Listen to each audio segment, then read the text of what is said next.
The moon's silence felt heavier inside the command chamber.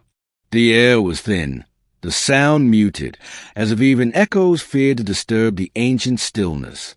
Captain Mara Van stood beside Lieutenant Holt, staring up at the towering form of Commander Kale, the hybrid being who had just revealed the truth of the signal that brought them here. The signal wasn't a distress call, Kale said, his voice echoing in the chamber. It was a summons, a call to those still loyal to Earth. Mara frowned, eyes narrowing. A summons from who? You said the Ophics destroyed the last human colonies decades ago. Kale's glowing eyes dimmed for a moment, almost like a sigh. Not all were destroyed. A remnant survived, beyond the reach of the Ophics. But they are trapped inside the cradle. Aiden stepped forward, his visor reflecting the pale light of Kale's chest core. The cradle? What is that? Some kind of bunker. Kale turned slowly toward the holomat projected above the command table. It displayed the moon, Earth, and a vast dark region extending toward Mars. The cradle is not a bunker. It is a weapon, the last act of humanity's resistance. The hologram shimmered, and an image appeared, a colossal ring-like station orbiting Mars, encased in red dust and debris. The structure pulsed faintly, alive. Kale continued. The cradle was built to preserve humanity's DNA, its history, its memory. But its true purpose was far greater, to awaken Earth's guardians. Guardians? Mara asked, raising an eyebrow. You mean weapons? Kale tilted his head. They were humans, once. Chosen, enhanced, and bound to protect your species' continuity. I was a first. The room went cold. Holt's jaw tightened. You were human. Kale nodded. I was Commander Kale Dawn, United Earth Defense, 2178. When the Ophics breached Earth's atmosphere, I volunteered for Project Aegis, the transformation that allowed me to survive the vacuum, the radiation, the centuries that followed. Mara took a step closer, her voice trembling between awe and anger, and yet you stayed silent while Earth burned. Kale's metallic features twitched, a flicker of emotion. I was ordered to sleep until the signal came again, until humans were ready to fight. Silence stretched across the chamber. The hum of the lunar reactor vibrated through the floor. Mara could hear her own heart pounding inside the suit. Finally, she spoke. We're the only ones left who answered. Kale looked down at her. Then the burden falls to you. The hologram shifted, displaying coordinates deep beneath the lunar surface.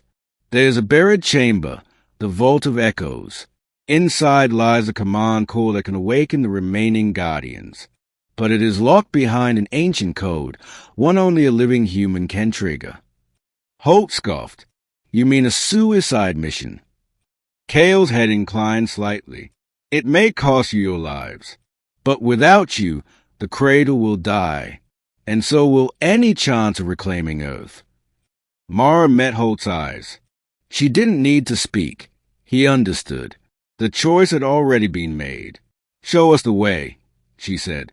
The journey through the lunar tunnels was like descending into the bones of a dead god. Metal corridors twisted downward for miles, their walls lined with frost and centuries of dust.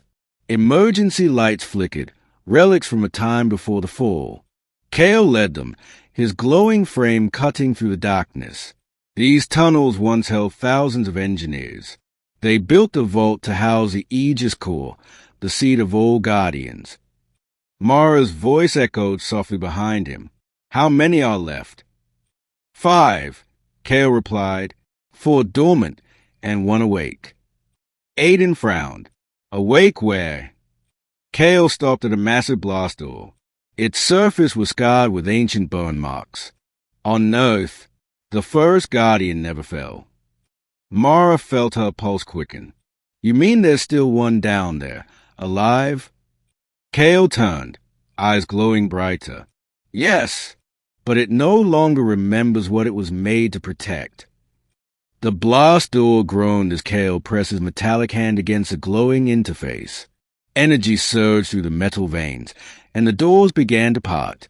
A rush of pressurized air swept past them, carrying the scent of ozone and decay. Inside lay the Vault of Echoes, a cavernous hole filled with hundreds of cryogenic pods, each containing motionless forms, not human, not machine, but something between. The walls were covered with ancient Earth symbols, oceans, forests, and stars, reminders of what once was. Kale stepped forward, his voice reverent. Here sleeps the legacy of humankind. Mara approached one of the pods, her gloved hand brushing its icy surface. Inside, she saw the faint outline of a figure, a woman with silver eyes and circuitry woven into her veins. They looked peaceful, she whispered. Peace, Kale said, was the cost of their loyalty. Suddenly, the vault trembled. Warning lights flashed red. A deep, metallic roar echoed through the tunnels. Aiden spun, weapon ready. What was that? Kale's eyes flared. The Ophics have detected the awakening sequence. They are here. The ceiling above them cracked. Fragments of rock and metal fell like rain.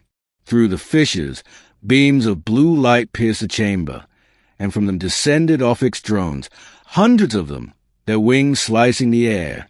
Defensive perimeter. Mara shouted, diving for cover. Plasma fire erupted across the vault. The cryogenic pods shattered one by one, spilling sparks and gas into the air.